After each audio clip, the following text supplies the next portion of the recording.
from Super Bowl 54, and this is...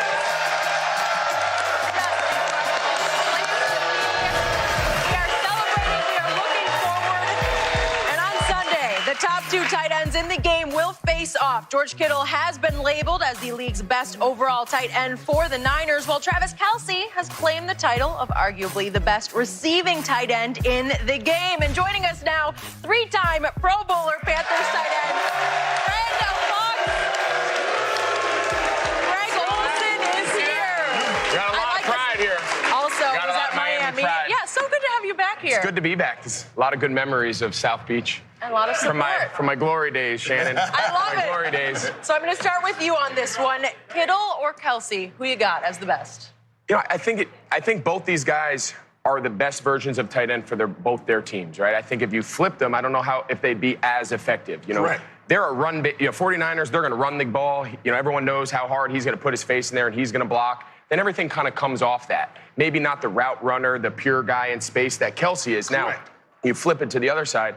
Kansas City, they are throwing it to set up another throw, right? And he is the perfect guy, plays out wide, plays in space, great route runner, smooth. I think they are the best version of tight end for what their teams need them to be. And I think that's fine. They don't both have to be the same guy. And they're not. When I look at it, I think Kittle's a little better overall because he can block a little better. I think Kelce's a little better in space. He has a little more wiggle.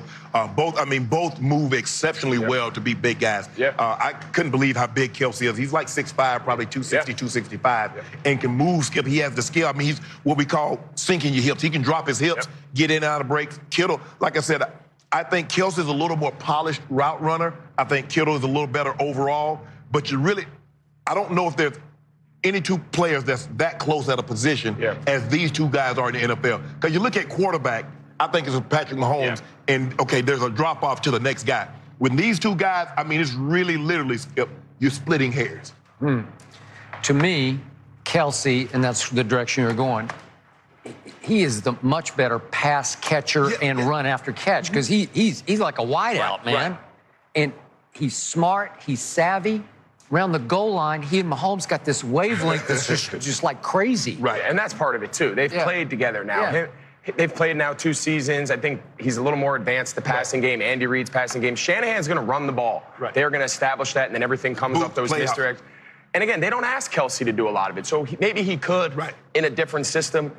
Kittle, in order to play in that offense, you got to put your face in there and block guys, because if not, the passing game doesn't exist. Because, plus, Skip, if you look at Kelce, he's going to have more potential to get run after the catch because he's playing much more in space. Tyreek Hill is running 2 guys off. You got Mecole Hardman's going to run a couple of guys off, and then you got to deal with Sammy Watkins on the backside. So he's going to be more in space and is going to have the ability to create more. Most of Kittle's big plays, they're coming off play action. They're going to fake the boot one way, Skip. They're going to misdirection, and then he's going to give you a post corner, and then he's going to the deep far hash. That's what he does. Okay. So, Mr. Olsen, go bigger. The greatest tight end ever is... Oh, this hurts me, because I'll tell you, this hurts me.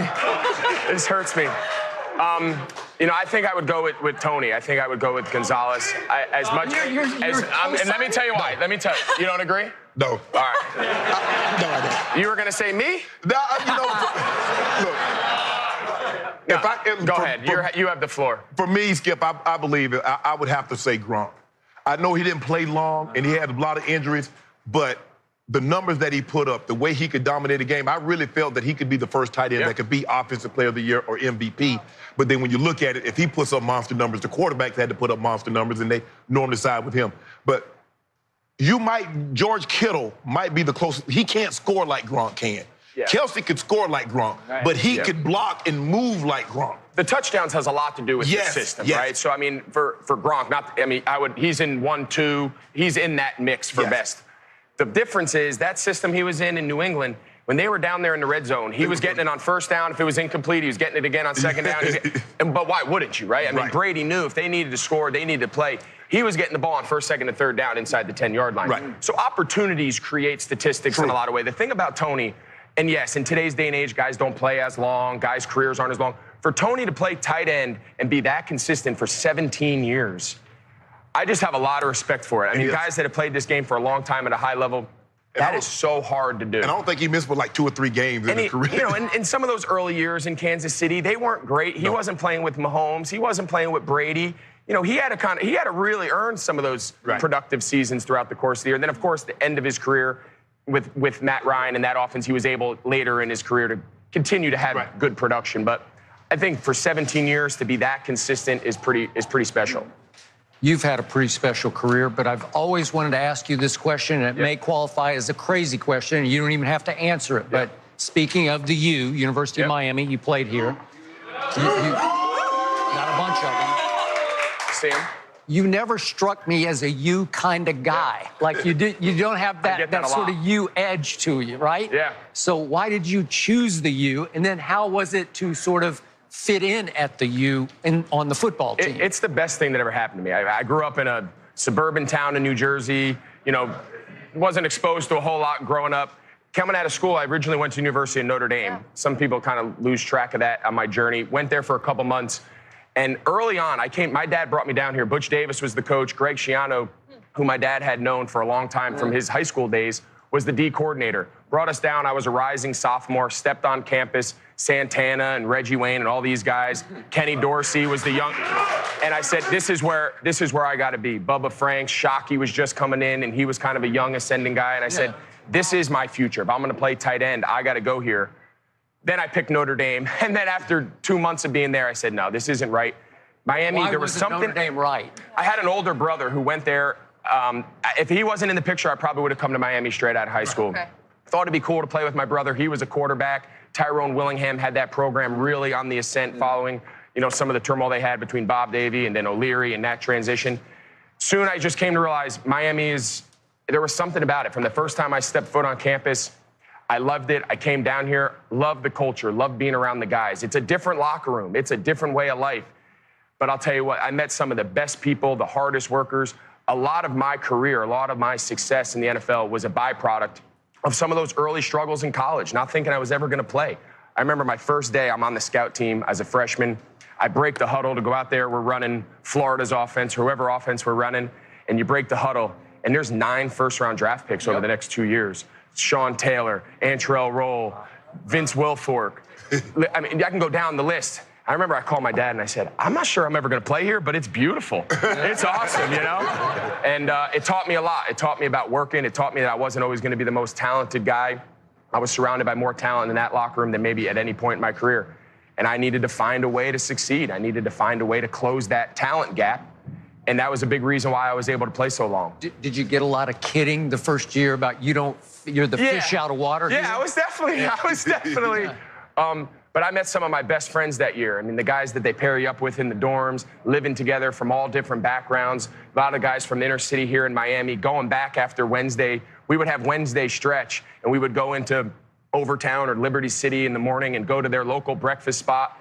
And everybody treated everybody great. And so those are some of my favorite memories, not the games, not the wins and losses, but just being exposed to so many new people from different places and making lifelong friends with guys that you otherwise maybe never would have crossed paths with. Well, as Shannon well knows, if you can play, you can play. Yeah. Right? And that was the thing at Miami. They didn't care where you were from. They didn't care what you looked like. If you could play, you were going to play. And it was just an amazing experience. It was just the competitive nature every day was awesome. It launched your career. I wouldn't have played 13 years in the NFL if it wasn't for that time there. I learned a lot about myself and what it took to compete against world-class guys. Yep. Made the right choice to come down here. Well done. I did. I think it worked out well for you. And we are so happy to have you part of the Fox Sports family. And you can catch Greg a part of the pregame coverage of Super Bowl 54. That's going to be 1 p.m. Eastern. So really enjoy that experience Thanks all so much. week. And yeah, enjoy these fans. And let me just add, the one guy I tried to chase over the last couple of years to try to catch his numbers, but I didn't quite get there. Shannon still. I knew people say, you know, you don't know the stats. You know the stats. And Shannon, I never. Stats. He's memorized. I couldn't catch you, bud. I couldn't catch you. You get close? I'm right behind you, man. I'm right behind you. The injuries the last couple of years kept me back, but you set the bar high, man, and you guys came before us. I love that. You left really the cool position in good guys. hands. Thank you. It's really cool. Good to have you guys with us, Greg. Thank you. you. We will see you all week. And then we also have a new guest coming to join us. Jalen Smith is here. Skip has been waiting all day for this, and we would like him to make a pick And it seems that he is going with the chief from South Beach. Stay with us. And this lovely studio audience, they